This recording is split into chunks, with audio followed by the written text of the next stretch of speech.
Show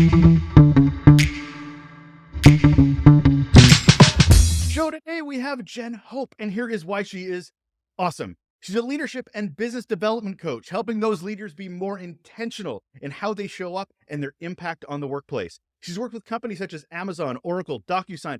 Her background includes more than 2 decades of roles in marketing leadership, keynote speaking, and she has certification in various leadership assessments, which is real handy today because that's what we're going to be talking about. Hello, Jen. Hello. Thanks for being here. Excited to get into assessments. I think leaders need to really understand how they're good and how they're horrible. And I think there's that self awareness piece that assessments can really help with. And that's why I'm super stoked to have you here because I have so many questions, Jen. But before we do, I want to start with the question I ask all of my guests, which is what is your best or worst employee experience? So I will start by saying I have this experience in leadership coaching. In addition to the work that I've done in that kind of corporate startup environment, I also spent time as a side hustle teaching group fitness. And the world of group fitness is very interesting as it relates to onboarding employees. They do it regularly. And you think with quite a bit of practice, we have a lot of this is an early part of my career. And I will say it was a bit like what we may have imagined in a retail environment where the door is unfortunately there's a lot of employee churn in that environment. And I think one of the most difficult parts of an experience that I had was being given on my first day a headset and a template and a room full of 40 people. I had a playlist, which I had created myself, and I was on mic, right? And didn't have the experience that I have these days being on mic. And in so many ways, so grateful to have spent those times being on mic on the fly and can now do this here today with less of the concern and less of the worry. But it was a wild world to walk into a room and say, press play and go. And that's what I did. That's what I got to do. And that was my first, that was the first of one of, it was difficult and it worked out well environments. So you walked in there with very little direction, no understanding of what the expectations were of what you were to deliver. What did you take away from that moment that you'd have to then be iterative moving forward? What did I take from it? I knew more than I thought I did, for one. I also really understood that we were going to need to be flexible and we were going to need to look to things that I knew from my past and move without the direction, which is something I have done in the past. I've gone into roles with ambiguity and the expectations were serve the clients, be safe, right? Provide something safe to these folks. And it was more of, we really trust you. We've seen what you can do. You've brought your experience here. You've brought all the things that you know and your certification and your education. And we trust you to create an environment and that you understand the brand and you understand the responsibilities of being in your role. So, fly. Don't drown, fly. Best of luck. Best of luck. But it's so funny you bring that up because we talk so much from a leadership perspective for our teams, empower them. But that empowerment can be a double-edged sword if that person is not feeling equipped to be empowered or given the right direction to be empowered. So it's not just empowering, there needs to be some direction involved in it as well. For sure. Yeah. And I think too, it's giving folks confidence, giving folks, the understanding that you have confidence in them is incredible. Again, to your point, role clarity. And I should say, was it completely without it? Oh, there was a format, there was a template. I had a sense of where things might go. And definitely and a little bit frozen on the spot of, okay, we're doing this right now. Okay, we're in it today. Sounds good. Let's roll. But there's that assumption that you do have the confidence. I mean, you certainly can find it in the moment and certainly will have to find it in the moment. But to empower, I think it really comes down to leaders really understanding their staff of what their potential is, what they're not setting them up for success, that this actually is a good thing, which kind of leads very much into the topic we're talking about today, which is understanding who you are, understanding your impact on the workplace. And assessments are such amazing tools for that. I've certainly had a few assessments in my life and had varying degrees of success and or confidence in the results. And I'm super curious about your perspective on that. But before we get any further, I really like defining things before we get into any part of this conversation. So, first, before we start, can we define what assessing leadership is? The assessing leadership is what I see as a often a first step or a grounding tool in professional development, leadership development, where we are going to help guide a conversation, help guide a development plan, and say, let's gather some information, gather some data that helps us start to make sense and also start to define for this individual or a group or a collective, a team, what are the themes that we're seeing and what are then the strengths? What are potential opportunities for growth? What are some of, again, some of the defining characteristics that make this person how they do what they do and what they do their best in some of the motivations. And so for me, it's often a starting point where we're saying, hey, let's get to some information. Let's see how resonant it is for you to in your lived experience, in your professional experience. And then let's guide from that. Okay, what do we glean?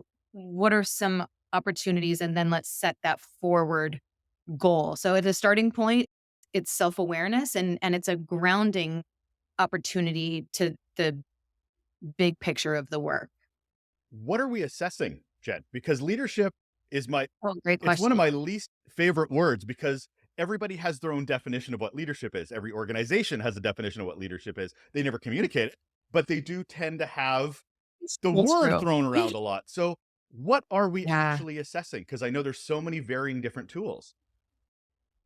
Yeah, so in my mind, I work quite a bit with two tools. I'm pretty deep and pretty loyal to a tool called Disc, which a lot of folks have seen.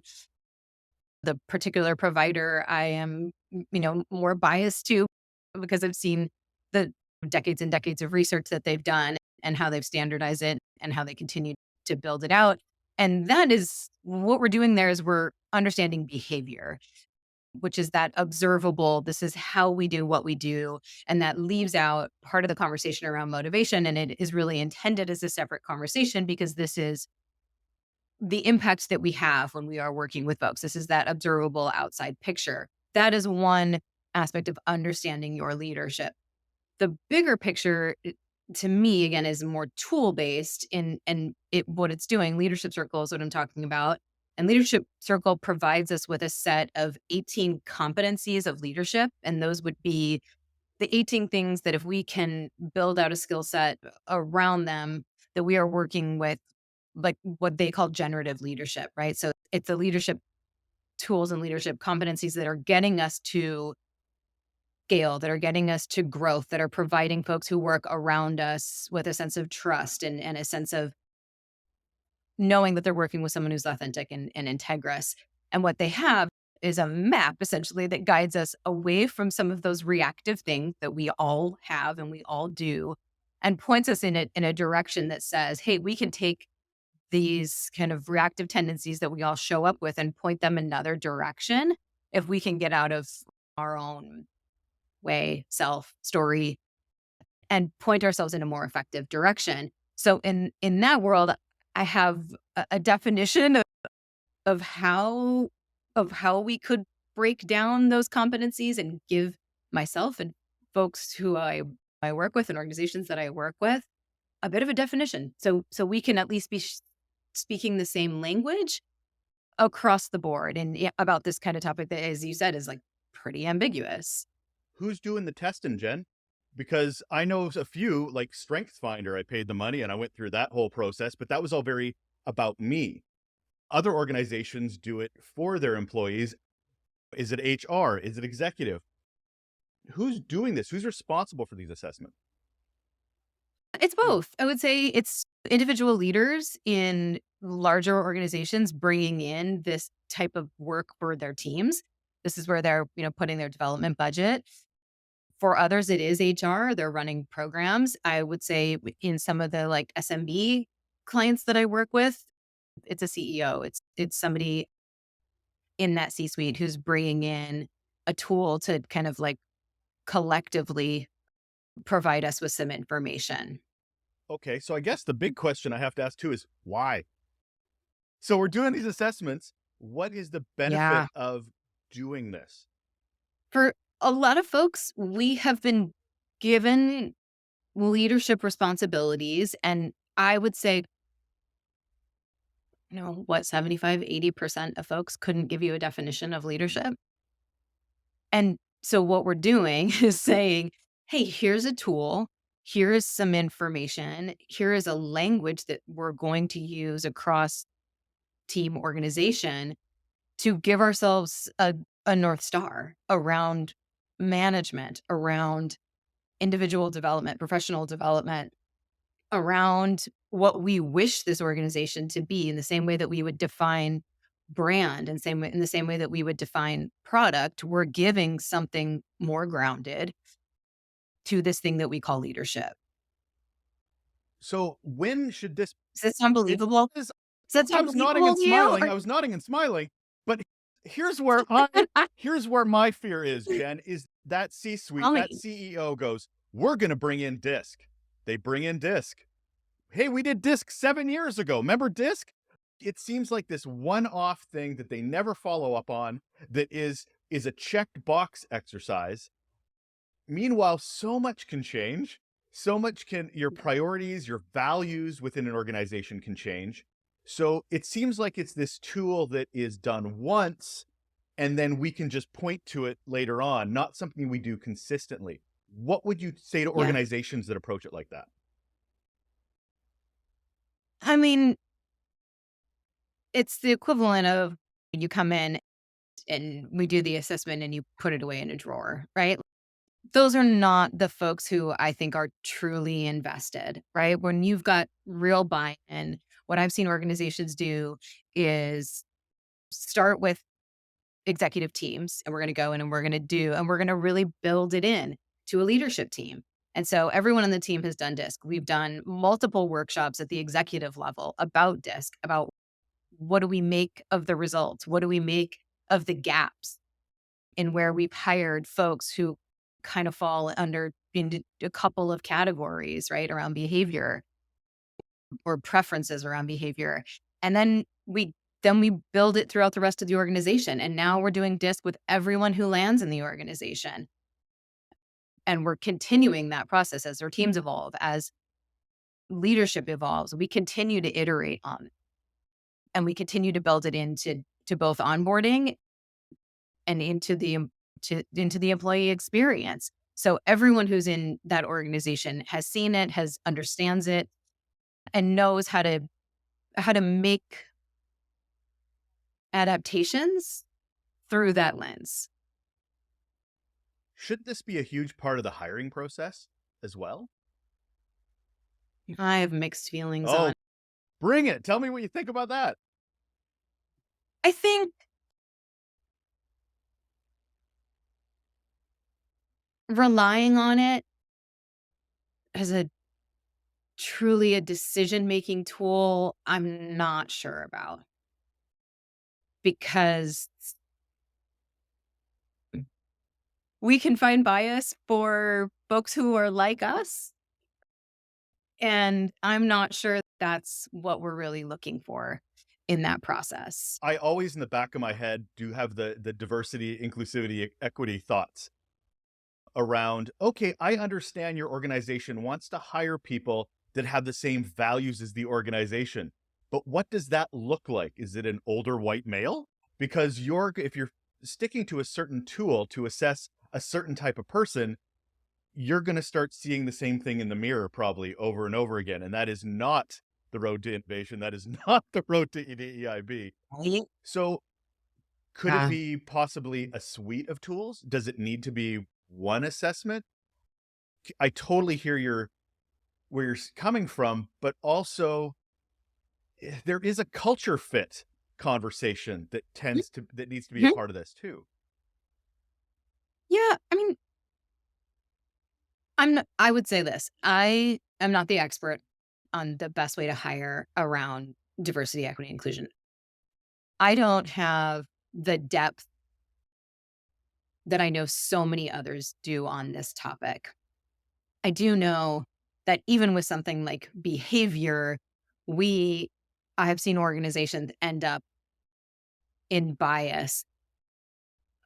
Disc one of the tool then one of the factors in a disc assessment is where do we show up around influence? And that is essentially like extroversion and introversion.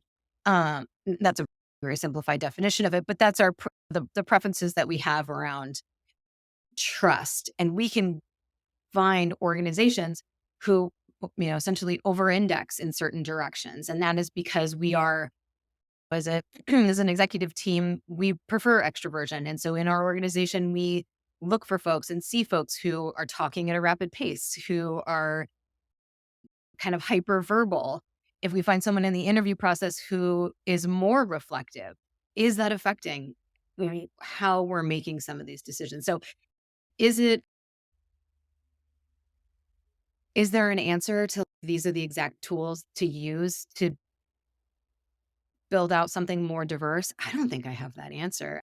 I would I wouldn't I wouldn't put my expertise and the experience I have in how organizations use these tools once folks have been brought in instead of that being a more predictor instead of it being a predictive index of success. Well, it's a fair comment considering, I mean, we're really just talking about data points of understanding, and what you do with that data is completely for good or for bad. So it's really Yeah. just having that understanding. So I want to dig into your experience of assessment.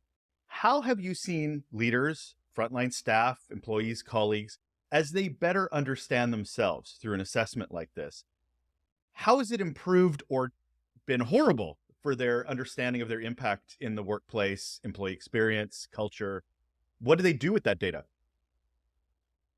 So one of the first things that they do is they have two ways that they're taking in information. One is this kind of quantitative opportunity to look at here's data based on, in some cases, a couple hundred years of studying human behavior and some of the most recent research around leadership and what we would call like creative leadership.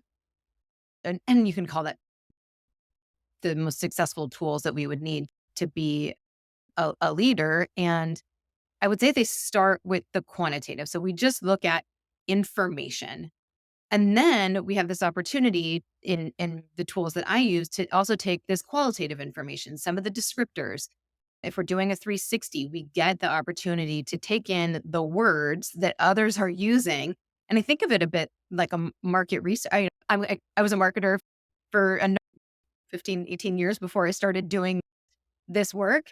And I take that as a bit of market research and present it as market research that says, we went out in the world and we gathered some information. And what do we glean from that information to help us apply some of this language to our leadership, right? To our brand, right? In our customers' words, how would they describe the value that we bring? And we can do the same thing in the qualitative part of something like a disc report, where we're getting some descriptors and we can say, oh, that really rings true for my brand, or that rings true for when I know true to be true about myself. Here are some edits that I would make because this feels a little bit more authentic to me. And we can start to own pieces of that. What does it mean to your team as a leader? So you've been through an assessment. What do you think it means Mhm. to know that your leader your supervisor, is taking this seriously, that is going down this path of trying to understand themselves? I mean, in the world of leadership competencies, this checks the box of, am I a personal learner? That's kind of step one. Am I a personal learner? If we're taking the time to do this, okay, we've checked that box. We apply this to something like feedback. Here I am. I'm starting this conversation with, which I'm assuming great leaders are going to be wanting to have a two-way conversation about feedback. And this is a point where we're saying, and especially in a public environment where we're letting our team kind of participate in this growth, we're saying, here's an opportunity for feedback. I am confident enough. I am willing to be vulnerable enough to be this candid and say, these are the things that I am working on at the moment. And we are safe here to have that discussion. That's what I gather. What do you think of that? Yeah, no, I think it's understanding that your boss is, I shouldn't say boss, leader, hopefully. If they're a boss, your assessment didn't come off so great. I think it's important for your team to understand that you have a growth mindset, that you are not fully baked when you come into a role, and that you're constantly trying to learn. And one of the biggest pieces you can learn is about yourself. I think one of the biggest challenges or mistakes that assessment can happen is you keep the information to yourself. Is that I learned my values. They're all mine. I'm not telling anybody else. Then how do we know to interact with you? How do we know what motivates you? How do we know what's important to you if you keep this all to yourself? So you understand yourself, but we don't understand how to work with, around, above you. So I think teams having that, as you say, part of the process, I think is astronomically important to help with connection. I think it's absolutely helpful to help with collaboration, to help them get curious about their own way of working. I think it's nothing but a way of ripples in a pond, right? Model the behavior you want. And I think assessing your leadership and making it a priority models the behavior that we would want from our own teams and trying to make them leaders as well. Yeah. Yeah. And we have to be doing that in an environment where it's safe to do Oh, yeah. so. Um, and I would say that is the norm and not. Where, somebody's doing this work, and there are plenty of organizations where to say that I am working with a coach or doing this assessment work is not something that would be shared in a group or even in a team amongst peers. It is seen as weakness. And that's not my thoughts on it at all. I think it's an incredibly brave part of being a leader.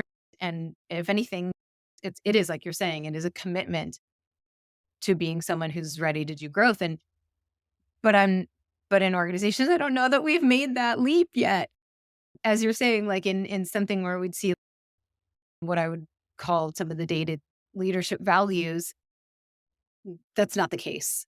I'm hopeful. I think a lot of organizations are starting to lean a lot more. We're having a lot more conversations about DEIB. We're having a lot more conversations about psychological safety. That wasn't even a word that was barely used 3, 4 years ago. And now in any leadership conversation, it's the DNA we need to even start with for change. But you bring up some really good points about roadblocks, about challenges organizations can bring to the table, talking about assessments, saying they're going to implement it, but then maybe not being the right culture to be bringing this in, not being ready. Yeah. What are some red flags or canaries in a coal mine that organizations should be looking for to think, you know what, maybe we're not quite ready to do things like this? I think a common one is we start assessment work at the senior leadership level, but not C-suite. That happens quite a bit where we can get the rest of the organization started on this process and it doesn't make its way into an executive suite. I'm always, that gives me pause just on, I think you probably understand why. That's one of the red flags for me. Seeing like you've talked about, a very short program. We do work for 12 weeks versus we've got a bigger plan of kind of weaving this into our entire employee experience. Those would be the ones that stand out to me. So how do you get them on board? I mean, there's executive that will go, so are we assessed yet? Great, checkbox. I can put it in for this quarter that we did such a thing. Meanwhile, they're not being part of the party. They're part of the Yeah. problem, not part of the transformation that the organization's trying to go through this tools. From an assessment standpoint, just from the outside looking in, do you go, you know what? I'll see you in about 2 years. Or is there something you can do, or even HR can do, to convince organizations that this is important to do for everybody? Sometimes it is a matter of let's show, not tell, and let's create an environment where we get folks talking about it, right? We're doing a that like our own internal marketing around the program, and that can change things as we see leaders evolve. That can change things, and so we can do internal marketing. It's one of the suggestions that I would make, and we can do some of what you said, which is let's wait a year, let's wait 2 years, and do this when the organization is ready to kind of address through all parts of the organization, what might be under the surface and really taking a close look at it. So we can get I've seen great scenarios too where we get a couple of folks brought in and from that executive team and willing to bring this into different parts of the organization. We've got a CMO who's built it into their entire org. Great. That's a great place to start. And then we can start the conversation there. We kind of touched on it, but I just want to be clear here. How frequently do you think is the sweet spot for doing this? Is it onboarding? Is it every couple of years? How frequently should we be assessing our leadership? When we have teams that are changing by like more than 30-40% is a great point. So if we're adding folks, when we've got folks, as we do, leaving organizations or changing teams, that's the point to do it for a team. And as far as when to do it big picture, or I do think in the onboarding is ideal, a wonderful. And what we can do from there is for a leader, n- n- no sooner than a year, hopefully pushed out a bit from there, 18 months, something like that.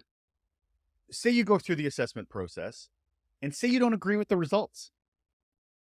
What do you do? Do you just go, maybe I don't know myself so well? Or do you get all stubborn and go, nope, take it again, take it again? What is the best way to approach that information? Oh, I'm happy to let people take it again. What I see sometimes in that process is while they want to see particular parts of the report change in a second or third assessment, they often double down on the thing that they really didn't want to double down on. And let's see, what else? I think one of the parts of that aspect of understanding reports, and this is important to me, and this is also one of the reasons that I work with the provider for disc that I work with. Part of this comes from the way that we debrief the information. This is one of the reasons to me, I spend so much time with the individual talking about their report and their results because in its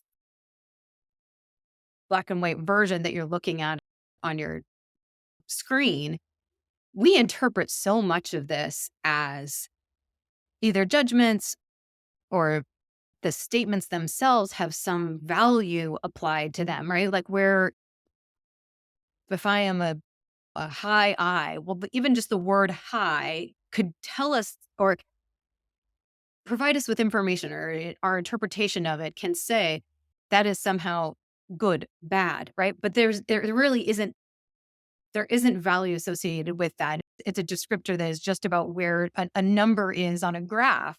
And so to me, the way to work through some of that is working with someone who really can help folks understand that this is all behavior on a spectrum and that we're all going to have limitations. And what it can do is be a bit of a guide and a bit of a way to kind of peek around corners to say, like, on my worst day, I'm going to be mindful that my behavior could come across as aloof, right? And or on like my when I'm too stressed or when I get too comfortable, I can be the person who is in the weeds on minutia versus the big picture, right? And it's a way of saying something a lot more in a way that's can be hopefully neutral about our behavior or about the things that we do that really well or need to work on and not push people into a corner, which if we're if we're pushing folks too hard, I find that we get that reaction, right? And if we're working with folks in a way where they find themselves judging themselves, that's where we get that. That's where we get the this is BS and I'm too flooded and I'm too overwhelmed by my own kind of shame or embarrassment about some of these things that we all have, which is limitations. There's a lot of different tools. I mentioned Strength Finder earlier. I know Insights is another one. Yep. Breckenmeyer, I can always forget that one. There, Briggs? Yep. Myers-Briggs. Wow, could I have not screwed that up more? Myers-Briggs, you're an innovator. You're a theater nerd. There was just all those personas you have to do with that one. I know you're quite into disc or very much involved in disc. So is the process pretty much the same? Is it answer a bunch of questions, we'll assess you based on those questions, we'll give you the results? Every one I've done is pretty much the same. It's just looking at different things. Is that Yeah. and what are we looking for? How does that process work? Yeah. So it's a 10-minute assessment. It is meant to be taken quickly Mm. because we don't want to spend too much time in analyzing what we determine to be the right answer. We want your gut answer. And from there, you know, you're going to get an insights report. And like I mentioned, it'll have qualitative information as well as quantitative information. And what it's giving you is what would be considered an outsider's perspective about a, an observable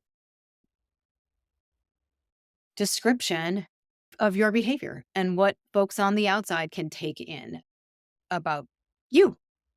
So you get your results. As you mentioned earlier, it really depends on how those results are presented to you and walk through them for you. Now, Yeah. what do you do with them? From an operational standpoint, how do you operationalize this? Yeah. Because the next assessment will be down the road, as you said, but now you have these results. Do you do regular check-ins? Do you try to connect the dots? Yeah. What's the operational view of this?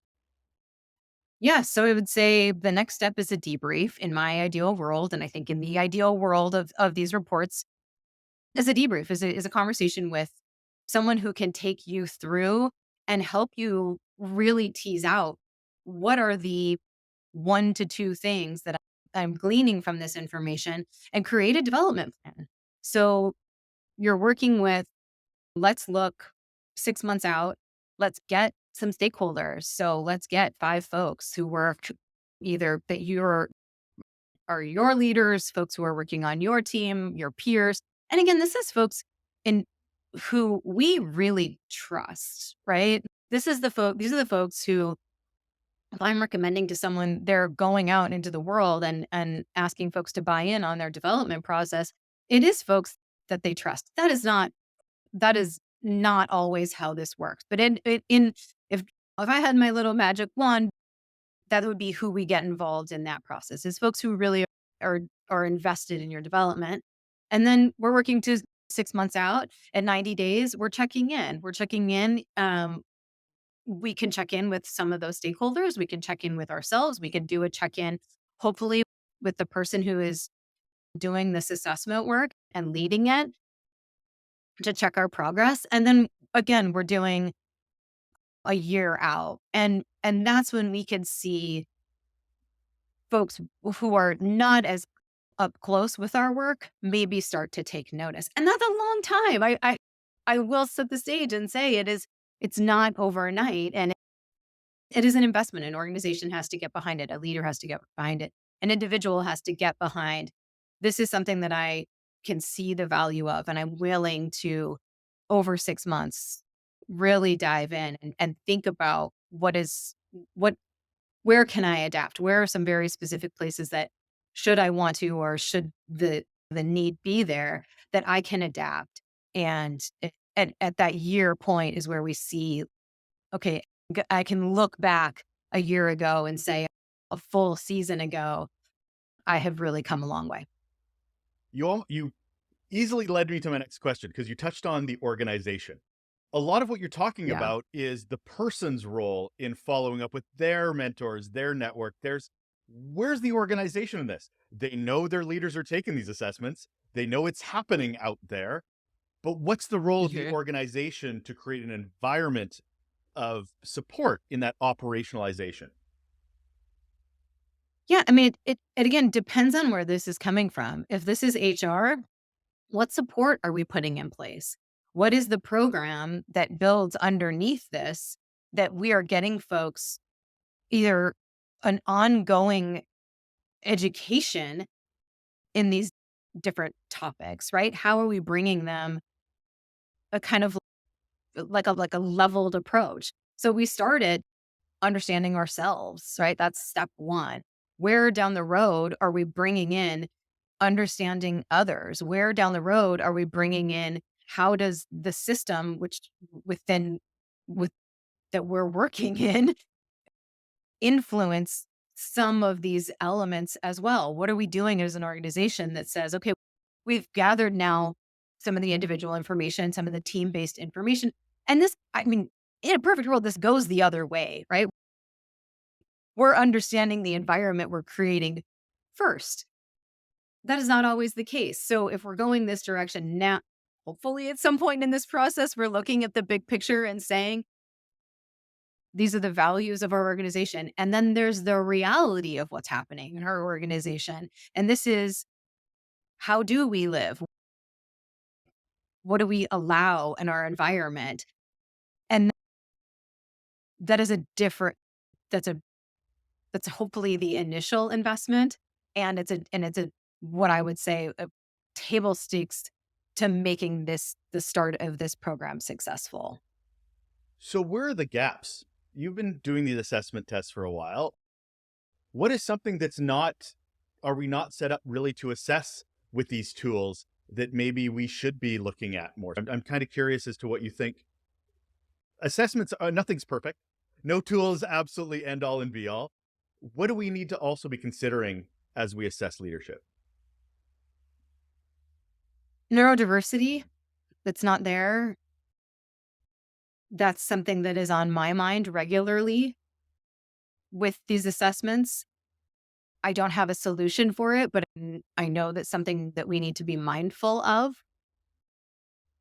Judgment and how we assess the way that we're looking at this in an international environment, or also just the different ways that cultures show up, and that we're still gathering that information through this observable biased US version of what leadership is. And so I think there's a lot of limitation around that. And so that's something that's on my mind day to day. I'm also thinking to something you mentioned earlier, which is the bias side of things, because I can see Oh, yeah.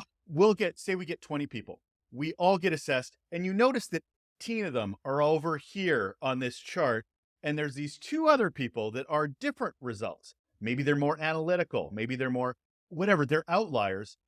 I can see bias Yeah. going, yeah, those guys are going to be problem. They're not like us, as opposed to going, this feels like it should be more well-rounded and not look at them as outliers.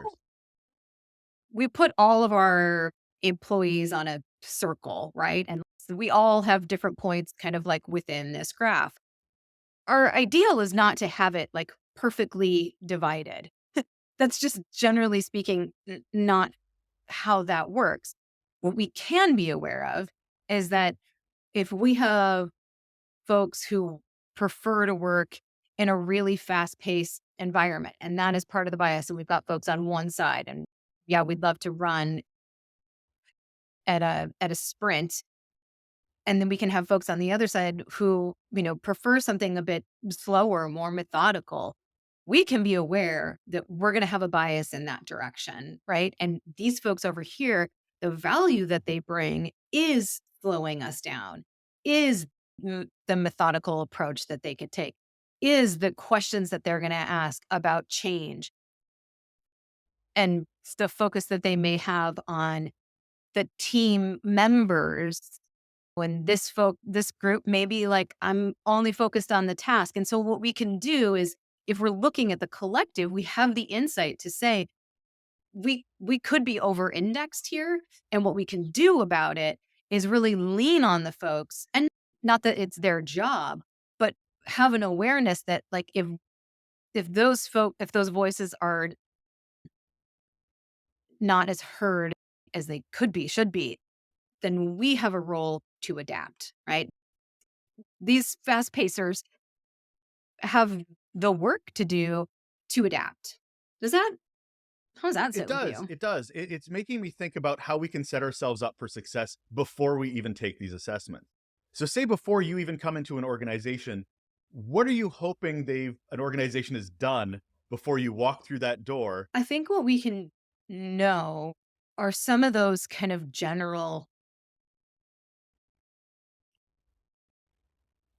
descriptors or tendencies, I guess is how I would say it, that say this is a fast moving organization, and we know that. And we are looking intentionally to bring in some folks who understand that while this is how we are today, this is what we aspire to be.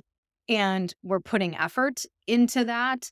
And Right. we are intentionally working on XY topic, right?